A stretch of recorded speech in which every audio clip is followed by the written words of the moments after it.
On this edition of the DLFT Webcast, fall ride and attraction refurbishments have been prevalent in recent years, and this is no exception. Talk about what you'll want to know about that. The Garden Grill and Fountainview reopen soon with new menus. We'll talk about whether or not you want to hit them or skip them. And we also have Mouse-ellaneous Trivia, and much more coming up next on the DLFT Webcast.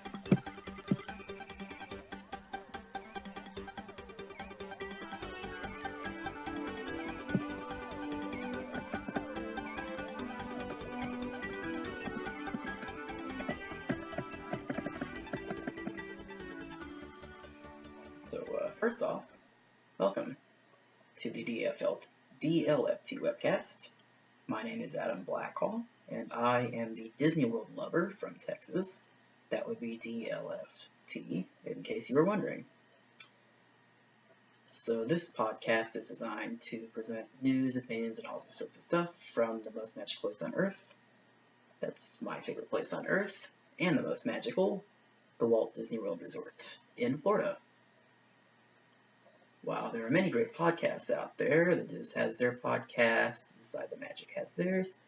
Ours differ in 3 different ways. And once again, when I say ours or we, I mean me. I do this all by myself for now. But hopefully that'll change. So first off, it's much shorter, more concise. We tell you what you need to know and let you go do something else because people's time is precious. Secondly, this is not done live. I'm a college student, so I can't do this live, unfortunately.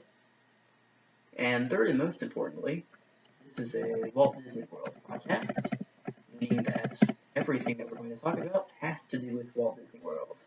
Not Disneyland or Disney Channel or anything like that, just Disney World. So on that note, let's talk refurbishments, ongoing and coming up this month. First off, we have the Magic Kingdom, where we have Peter Pan's Flight and the Walt Disney World Railroad, both going down for refurbishment at the end of the month. They will reopen November 13th and October 20th, respectively. So those are 2, obviously, opening day attractions, so they're old, they need refurbishment every once in a while. And also Magic Kingdom, the ever-popular Space Mountain will close 3 times this month. Each time just for a few days, the 3rd through 5th, 10th through 12th, and 23rd through 26th. Now, the word is that they are adding block brakes, which will slow down the trains, and that will reduce the stress on the tracks that have been there since 1975. My hope is that in the next few years they actually go through and retrack it, but this is a temporary fix. A lot of people don't like it that much. They like the fact that it's fast in the dark, so we'll see how this goes. Can't forget to live in a dorm room, so occasional door thumbing on that is very possible during our webcast. So my money is on complete track replacement sometime later this decade, as I said, for Space Mountain concerning that. So also Magic Kingdom, the Jungle Cruise reopens from refurbishment at the end of the month, right when the other 2 attractions go down. That's good. Jungle Cruise is nice. My dad loves it. I think it's annoying, but it's all good fun. So over at Hollywood Studios, the Honey I Shrunk the Kids Playground is going to close on September 3rd. It's going to reopen on November 19th. The good news is that while that closes, Muppet Vision, my favorite 3D show at Walt Disney World, is going to reopen, which they probably went down for refurbishment to remove all the Kodak references, kind of like they did with Delta Dreamflight and that kind of thing. So that's that. So those are the major ride refurbishments coming up. So now for some restaurant refurbishments that are just about to end. First of which is the California Grill. It's reopening. It's got a new menu, a new look, new style, mixed opinions, although no one's actually experienced the new one because it doesn't open until this upcoming weekend. So what do you think? Let me know. Here's my contact info for the webcast, dlftwebcast@gmail.com.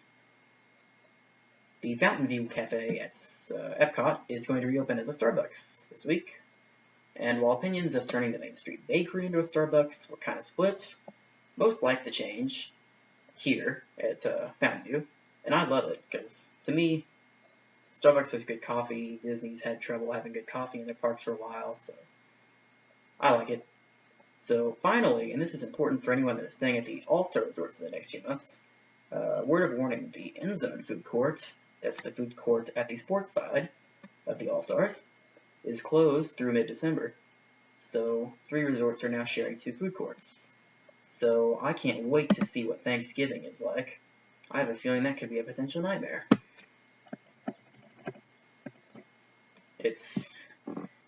I don't know, I mean, they closed the whole food court. Anyway, it's time for Mouse-ellaneous Trivia now, my favorite segment on the show, because it's trivia about Disney World. And once again, DLFT Webcast at gmail.com is your destination to send answers to. There it is. Okay. And if you get this trivia question right, I'll try and mention you on my next webcast, which will hopefully come next week. And I'd send you prizes, but I'm a college student, so I've got money to send prizes. My apologies. So this week's trivia question is coming up. Let's see if I can get it. Here we go. Which of these Magic Kingdom attractions opened before its Disneyland equivalent? In other words, one of the attractions you see on the answer choices was in Disney World before it was in Disneyland. Which one was it? Was it Space Mountain? Was it Pirates of the Caribbean? Was it Peter Pan's Flight? Or is this a trick question and none of these are correct? The A, B, C, and D. So once again, to make your replies, and this is a pretty easy question compared to some of the ones I'll ask later, but it's the first show. Whoop. Not time to say goodbye yet. Technical difficulties.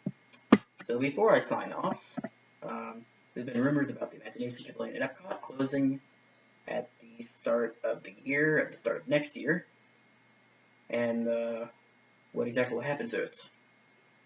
So I'm kind of curious to see if this rumor about it closing actually holds up, because I don't really see it happening. Disney hasn't said anything about it.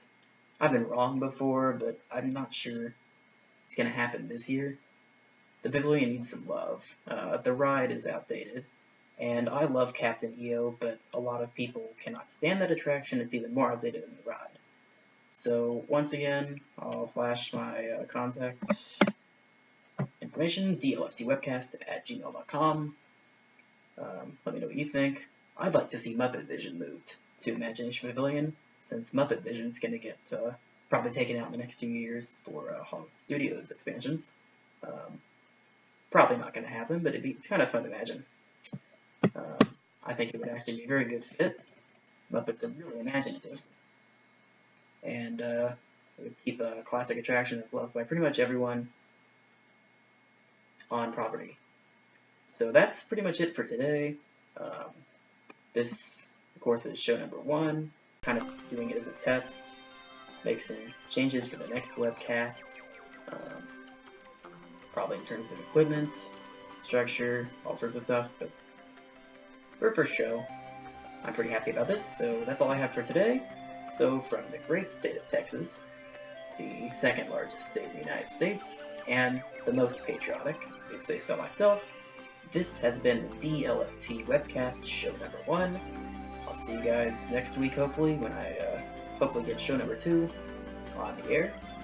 And for those of you headed to Walt Disney World coming up soon, hope you have a swell time, safe trip, safe travels, magical memories, and as I spoiled you guys a second ago, in the words of Mickey Mouse, I will see you real soon. Take care.